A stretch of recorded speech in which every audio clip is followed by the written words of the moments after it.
It was late, past midnight, and the rain hadn't stopped pounding for hours. I was drained after finishing a double shift, barely keeping my eyes open as I stepped outside the building. My uniform was soaked in seconds. All I wanted was a hot shower, dry clothes, and silence. I ordered a ride home through the SwiftRide app.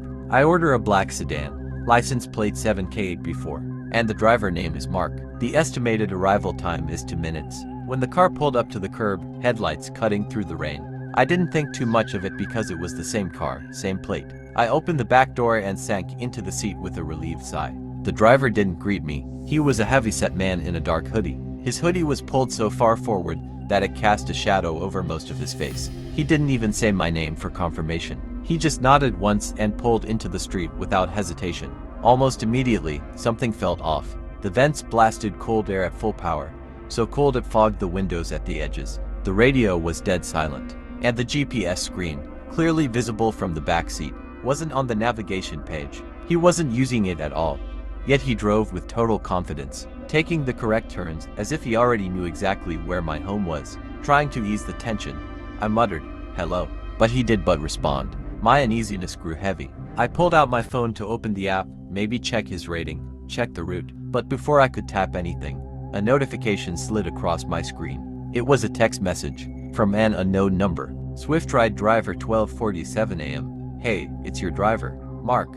I'm outside your building now in a black sedan, plate 7K84. I can wait a minute if you're hiding from the rain.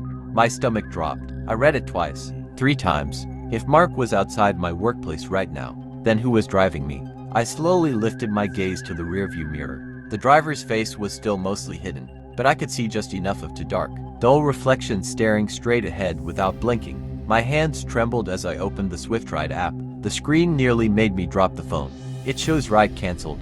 Driver couldn't locate rider. The trip I was currently in did not exist. The real driver was still waiting in the rain for me. Someone had cloned the car, the license plate, the appearance, and they knew both my pickup location and my destination. My voice shook, but I forced myself to speak normally. Hey, I actually need to stop a little earlier. Can you pull over here? The driver didn't answer. He only tilted his head like an insect reacting to a vibration. The corner of his mouth twitched, but the rest of his face didn't move. Then he pressed harder on the gas. We blew straight through a red light. Cold air blasted even colder. It felt like standing inside a freezer. The window glass rattled with the speed. My phone buzzed again. This time, the message wasn't from Mark.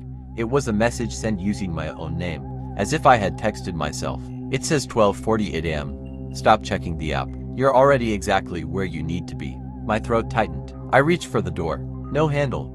Not missing, but completely covered by a custom plastic panel. A modification. I tried the child lock switch. It didn't click. It didn't move. The driver's reflection finally shifted in the mirror. Slowly. Deliberately. He turned his head toward me.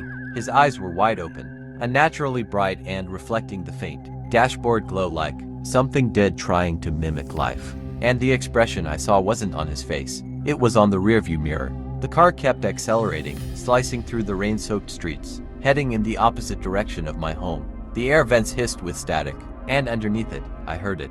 A low, broken chuckle from the driver's seat. Meanwhile, miles away, the real driver, Mark, was still waiting patiently outside my workplace, his wipers squeaking against the rain, probably wondering why it hadn't come out.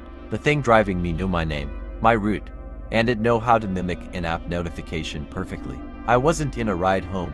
I was inside something else entirely. Thanks to the police that stopped us for driving fast that night. That is the reason I escaped the unknown ride.